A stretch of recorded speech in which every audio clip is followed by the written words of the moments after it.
बिस्मिल्लाहिर्रहमानिर्रहीम। अस्सलाम वालेकुम नाज़रीन, आपका अपना मेज़बान नसीम अकबल ख़ान आपकी खिदमत में हाज़िर है। अच्छा, आज का हमारा सवाल है कि वो क्या चीज़ है जो हम सब पानी में ही खाते हैं। वो केड़ी शै है जेह्ड़ी असीं सारे पानी च सिर्फ खाते हैं? कौन है सर, पता नहीं है। क्यों नहीं पता? नहीं है पता नहीं। आज तक पानी च कोई शै नहीं खाती? पानी में वही चीज़ां बतेरियां खाई दियां न, पानी ना रोटी अगे पीछे सारा पानी विच ही असीं खाने हैं। पानी में नहीं है। वो कौन सी चीज़ है जो सब हम पानी में ही खाते हैं?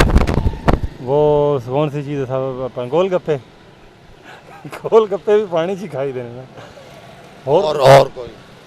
और पानी हो गया, पानी पानी च ही खाई दा।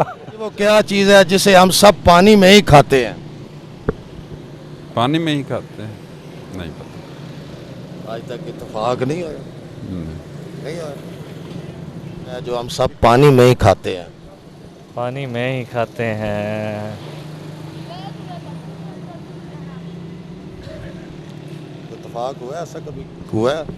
नहीं, अभी तक तो ऐसा हुआ होगा शायद, अभी ज़हन में नहीं आ रहा। ज़हन में नहीं आ रहा। बताना ज़रूर मुझे जब दोबारा हुआ है। जी ठीक हो गया। भाई जी, तुम सियाने प्याने बंदे हो, कित्थों दे हो? अरगे दे।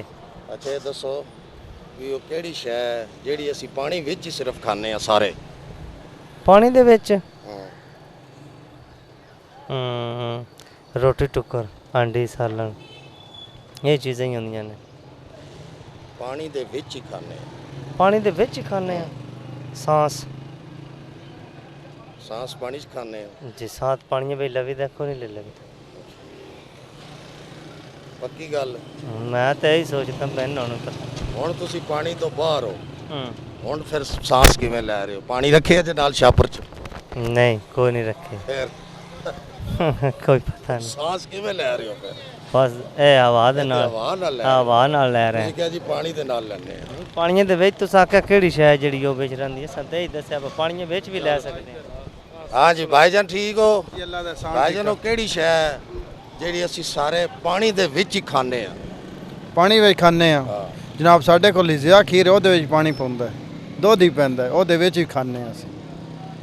ਠੀਕ ਹੈ, ਹੋਰ ਬੜੀਆਂ ਚੀਜ਼ਾਂ ਜਿਹੜੀਆਂ ਪਾਣੀ ਵਿੱਚ ਪਾ ਕੇ ਖਾਈ ਦੀ।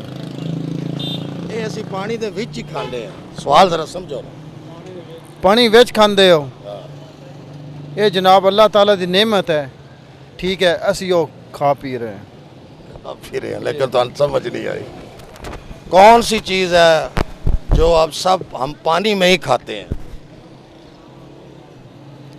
कोई पता नहीं इस चीज़ का। क्यों नहीं पता भाई जी? एडी उम्र हमें गुजारते नहीं, इत्तेफाक नहीं होया? शायद खादी भी होसी, लेकिन पता नहीं, समझ ज़हन च नहीं आ रही। नहीं, कपड़े पा के खाती है या कच्चे से खाती है, किवें खाती? वो जनाब किसी बर्तन च पा के खादी है, लेकिन ये नहीं पता भी। पानी दे विच ही? हाँ जी, कोई इस तरह कपड़े समेत पानी च वड़ के सो? नहीं, कपड़े समेत नहीं, बर्तन च पा के खादी है। चलो ठीक, जल्दी तो नहीं? वालेकुम सलाम। नहीं साहब, अच्छा सर जी, केड़ी चीज़ है जेह्ड़ी असीं सारे पानी दे विच ही खाने हैं? को नहीं पता सर। ट्रेन ते लड़ाओ। नहीं समझ आ रही? ना सर, किधर जा रहे हो? एक काम पे जा रहे। की काम करते हो? मैं सारे मिस्त्री वाला काम कर रहा। अच्छा, ये दसो वो केड़ी चीज़ है जेह्ड़ी असीं सारे पानी दे विच ही खाने हैं?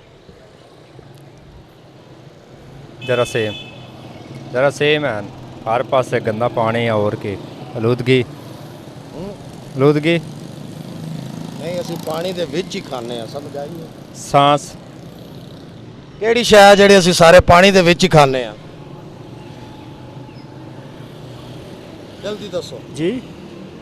वो केड़ी चीज़ है जेह्ड़ी असीं सारे पानी दे विच ही खाने हैं? रोटी भी होगी, कोई काफ़ी चीज़ें ने जरिए पानी में खाई। नहीं, वो कौन सी चीज़ है जो हम सब पानी में ही खाते हैं? चावल खाते हैं। चलो ठीक है। हाँ जी, आज का हमारा सवाल था कि वो क्या चीज़ है जो हम सब पानी में ही खाते हैं? वो है गोता, क्योंकि गोता जब हम सब पानी में जाएं तो गोता ही पानी में हम खा सकते हैं। इसके साथ ही कैमरामैन बाबर शहजाद के साथ नसीम अकबल ख़ान आपसे इजाज़त चाहता है। हमेशा खुश रहे, दूसरों को भी खुश रखें, हमें भी दुआ में याद रखें। अल्लाह हाफिज़।